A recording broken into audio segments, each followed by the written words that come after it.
우리 오늘도 우리 사랑하는 우리 장로님들 귀한 찬송 감사드립니다. 그리고 그 찬송과 함께 하나님 앞에 찬양하며 나아갔던 여러분들 모두의 삶 가운데에도 우리 주님의 크신 은혜가 함께 하시기를 기원드립니다. 특별히 이 고난주간 셋째 날 찬송하며 영광을 돌렸던 우리 모든 영신 성도들, 그 기도하고 간구하는 그 모든 제목들 가운데 우리 하나님의 임재하시는 은혜가 또한 함께 동행하시기를 축복드립니다. 사랑하는 여러분, 오늘 말씀을 우리가 살펴보니까 우리 예수님께서 베다니에 계셨습니다. 그런데 그 베다니에 머물고 있던 상황이 대단히 위험하기도 했었어요. 1절과 2절의 말씀을 읽어보니까 이렇게 되어 있습니다. 이틀이 지나면 유월절과 무교절이라 대제사장들과 서기관들이 예수를 흉계로 잡아 죽일 방도를 구하며 이르되 밀란이 날까 하노니 명절에는 하지 말자 하더라. 이 말씀을 살펴보니까 유월절을 앞두고 이스라엘의 모든 지도자들이 모였던 것입니다. 그리고는 예수님을 어떻게 죽일 수 있을까, 그것을 궁리했던 것이지요. 2절을 보니까 밀란이 날 수 있으니까 이 명절은 우리가 피하자라고 그렇게 의견이 모아지기도 했습니다. 그만큼 예수님께서는 사람들의 인기를 얻고 계셨던 것이고, 종교 지도자들이었던 대제사장들과 율법학자들은 하나님은 전혀 두려워하지 않은 채 오히려 사람들의 눈만 두려워하고 있었다라는 그런 이야기입니다. 여러분, 바로 그때 우리가 오늘 말씀을 보니까 우리들에게는 사실은 이름도 잘 알려져 있지 않았던 한 여인이 예수님께로 나아왔던 것이지요. 그리고는 그 여인에게 있던 가장 귀한 것, 그것을 깨트려서 주님의 머리에 향유를 발랐다고 합니다. 우리 3절의 말씀, 우리 화면을 통해서 함께 한번 읽어보면 좋겠습니다. 우리 다 같이 읽도록 하겠습니다. 예수께서 베다니 나병 환자 시몬의 집에서 식사하실 때에 한 여자가 매우 값진 향유 곧 순전한 나드 한 옥합을 가지고 와서 그 옥합을 깨트려 예수의 머리에 부으니. 이 놀라운 사건이 일어났던 그 도시가 베다니였지 않습니까, 여러분? 이 베다니는 예루살렘 바로 근처에 있던 도시이기도 했는데요. 예수님께서는 일주일 동안 예루살렘에 나아가셨다가 다시 저녁이 되면 이 베다니로 돌아오시곤 했었습니다. 이 베다니 나병 환자 시몬의 집에서 바로 이 향유 옥합이 깨트려졌던 놀라운 일이 일어났던 것인데요. 그 당시에 시몬이라고 했던 나병 환자의 집에 머물고 있었습니다. 다만 이 시몬이라는 사람은 이제는 이미 나병 환자가 아니게 되었어요. 예전에는 고치지 못할 질병이라고 생각했었는데 그 나병을 예수님으로부터 고침을 받았던 것이지요. 그 받은 은혜가 너무나 크고 놀라웠기 때문에 예수님과 일행을 위한 잔치를 베풀게 되었던 것입니다. 바로 그 중간쯤에 한 여인이 나와왔던 것이고, 자신에게 있던 가장 귀한 것 향유 옥합을 깨트려서 예수님께 부어 주었던 것입니다. 그때 사람들의 반응이 어떠했을까요? 말씀을 읽어보니까 4절과 5절에 이런 말씀들이 나옵니다. 어떤 사람들이 화를 내며 서로 말하되 어찌하여 이 향유를 흡의하는가? 이 향유를 300데나리온 이상에 팔아서 가난한 사람들에게 줄 수 있었겠도다 하며 그 여자를 책망하는지라. 우리가 다른 복음서를 보아도 사람들의 반응이 어디서나 똑같았다라는 것을 깨닫게 됩니다. 그 여인이 했던 일, 그것을 보면서 사람들은 화를 내었던 것이지요. 팔아서 가난한 사람들에게 나누어 주었더라면 더 좋았을 것 아니겠느냐라고 그렇게 책망도 했었다라는 이야기입니다. 여러분, 최소한 300데나리온 이상의 가치가 나가고 있던 향유였던 것으로 판단이 됩니다. 그렇다면 한 데나리온이 하루 품삯인 것을 생각해 보면 이 300데나리온이라는 것은 1년 연봉을 말하는 것이기도 하겠지요. 이것을 이 여인은 한꺼번에 옥합을 깨트려서 주님께 부어주었다라는 그런 뜻입니다. 돈으로만 생각한다면 얼마나 아까운 것이었겠습니까? 그러다 보니 사람들은 이 여인의 행동을 비난하기도 했던 것이지요. 가난한 사람들 구제할 수 있지 않았겠느냐, 이런 생각을 했던 것인데 얼핏 돌아보면 설득력이 있어 보이기도 합니다. 그렇지만 여러분, 예수님께서는 이 사람들의 의견이 아니라 향유 옥합을 깨뜨렸던 그 여인이 가지고 있던 마음, 그 숨겨진 의도를 보고 계셨어요. 그래서 비판하던 사람들 그 곁에 계시지 아니하시고 오히려 이 여인의 편이 되어 주셨습니다.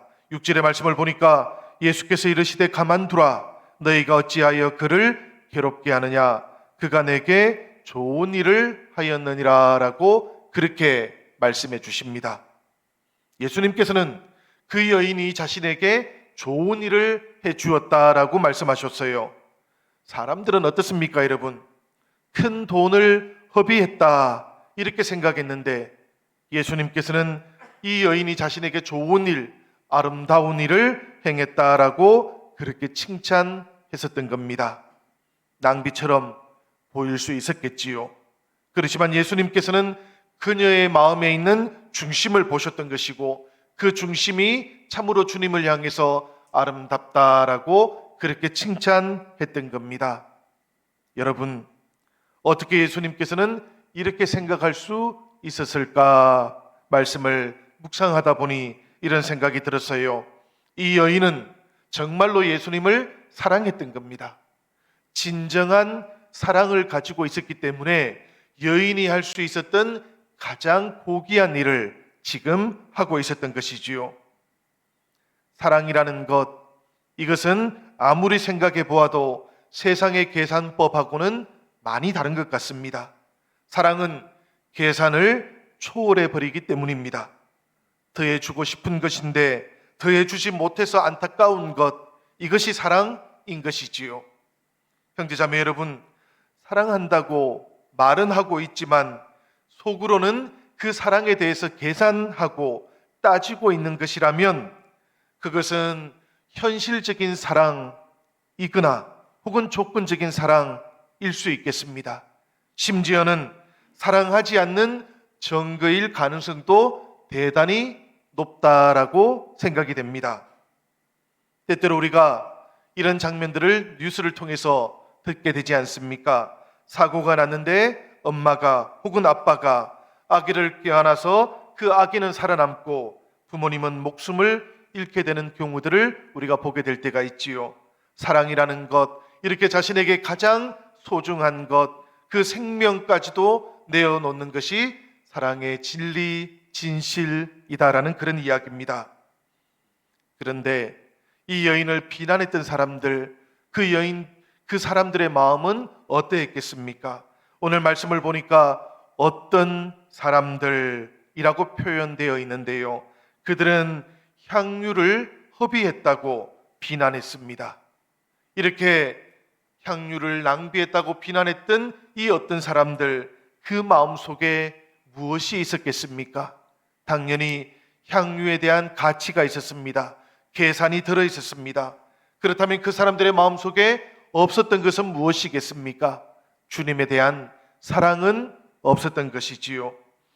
요한복음을 보면 이 어떤 사람들이 가롯 유다와 함께 있던 사람들이다라고 그렇게 말씀하고 있기도 합니다.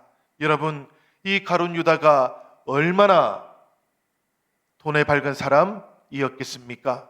예수님의 제자 중에 세리였던 마태가 있었지 않습니까? 그럼에도 불구하고 이 가룟 유다가 모든 공금을 챙길 만큼 돈에 밝았던 사람이기도 했습니다.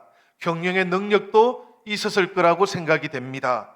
그렇지만 이 가룟 유다의 모습을 우리가 가만히 살펴보고 또 묵상해 보다 보면 이 사람은 또한 그 공금을 통해서 자신의 이익도 챙겼던 사람이라는 짐작이 생깁니다.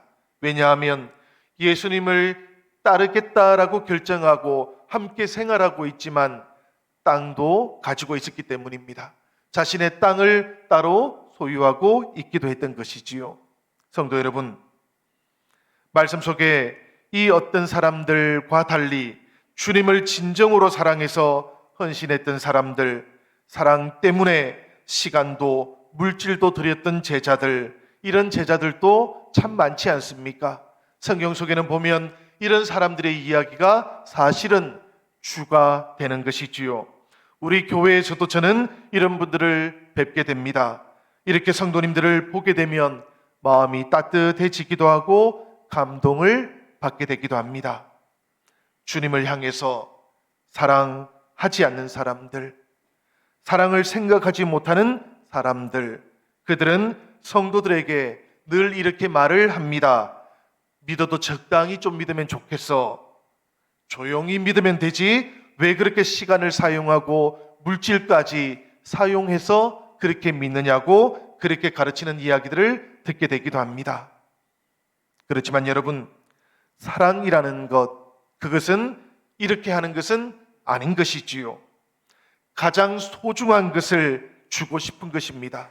자신에게 가장 귀한 것, 그것을 나누고 싶은 겁니다. 이것을 가리켜서 사랑이라고 말하는 것이지요. 바로 이런 눈으로 오늘 본문의 말씀을 다시 한번 보시면 이 여인은 향유를 주님께 쏟아 부었습니다. 사람들은 차라리 가난한 사람들을 돕지 왜 여기다가 사용하느냐라고 비난했습니다. 이 여인과 어떤 사람들이 가지고 있는 가장 큰 차이가 무엇이겠습니까? 가장 큰 차이는 당연히 사랑인 겁니다. 사랑이 있는가 없는가, 이것이 가장 눈에 띄는 차이였던 것이지요. 여인은 정말로 주님을 사랑했기 때문에 향유가 아깝지가 않았습니다. 이 여인은 향유옥합을 깨트렸어요. 그리고 나서 정말로 이 향유를 제대로 사용했다라고 그렇게 생각을 했던 것입니다. 이 여인이 사용했던 시간도 물질도 마찬가지였던 것이지요. 사랑하는 형제자매 여러분, 우리 예수님께서는 언제라도 이 여인의 마음을 보셨고 기뻐하셨고 그리고 나에게 아름다운 일을 했다고 칭찬해 주셨던 것입니다. 마음의 중심을 보신다라는 이 말씀의 뜻은 사랑을 보신다라는 그런 뜻이기도 합니다. 사랑 때문에 옥합을 깨트렸던 것이었기 때문에 우리 주님께서는 기뻐하셨던 것이지요. 만약에 누군가가 옥합은 깨트렸지만 사랑 때문이 아니었다면 예수님 어떻게 반응을 보였겠습니까? 기뻐하지 않으셨을 겁니다. 즐거워하지 않으셨을 겁니다. 나에게 아름다운 일을 행했다라고 그렇게 칭찬하지도 않으셨을 겁니다. 우리 예수님께서 왕이 되실 때 무엇인가를 얻기 위해서 따라왔던 사람들을 생각 한번 해보시기를 바랍니다. 우리 예수님, 사람들의 그 마음들을 다 알고 계셨던 것 아닙니까? 그때 예수님 그 마음이 얼마나 외로웠겠습니까? 그렇지만 향유옥합을 깨뜨렸던 이 여인은 달랐던 것이지요. 우리 주님은 그 여인의 마음도 헤아리고 계셨던 것입니다. 평생을 결혼 자금으로 모아놓고 있었던 그 향유를 한꺼번에 다 쏟아 붓고도 하나도 아까워하지 않았던 그 사랑을 주님께서는 기뻐했던 것입니다. 형제자매 여러분, 사랑을 빼고 보면 참으로 손에 나던 일이었겠지만 사랑과 함께 보면 그녀는 정말로 놀랍고 감동적인 일을 행했던 겁니다. 그래서 예수님 그 여인을 보셨고 칭찬하셨고 아름다운 일을 행하셨다 하셨고 예수님께서 그 여인의 편이 되어 주셨던 겁니다. 둘째는 보니까 참으로 아름다운 기회를 이 여인은 놓치지 않았던 겁니다. 주님께 사랑을 표현할 수 있는 마지막 기회라는 것, 그것을 그녀가 잘 알고 있었기 때문이에요. 분위기를 보니까 종교 지도자들은 어떤 궁리를 하고 있었습니까? 예수님을 죽이려는 궁리를 하고 있었던 것을 깨달았던 겁니다.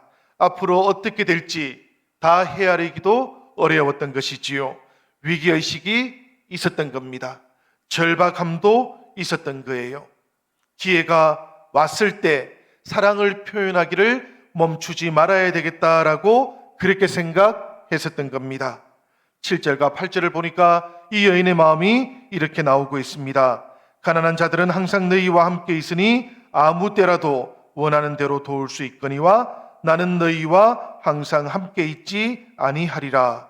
그는 힘을 다하여 내 몸에 향유를 부어 내 장례를 미리 준비하였느니라. 이 말씀을 보면 이 여인의 마음이 고스란히 나타나고 있다는 것을 깨닫게 됩니다. 예수님께서도 그 여인의 마음을 다 헤아려 주셨다는 것도 발견하게 됩니다. 가난한 사람들보다 예수님께서 자신이 더 귀하다라고 말씀하고 있는 것이 아닌 것이지요, 여러분. 예수님께서는 비난하고 있던 어떤 사람들, 그들의 마음을 보고 알고 계셨던 것입니다. 가난한 사람들을 돕는 것이 더 낫겠다라고 그렇게 말은 하고 있었지만 사실은 이 가난한 사람들 도울 마음도 없다라는 것, 그것도 헤아리고 계셨던 것이지요.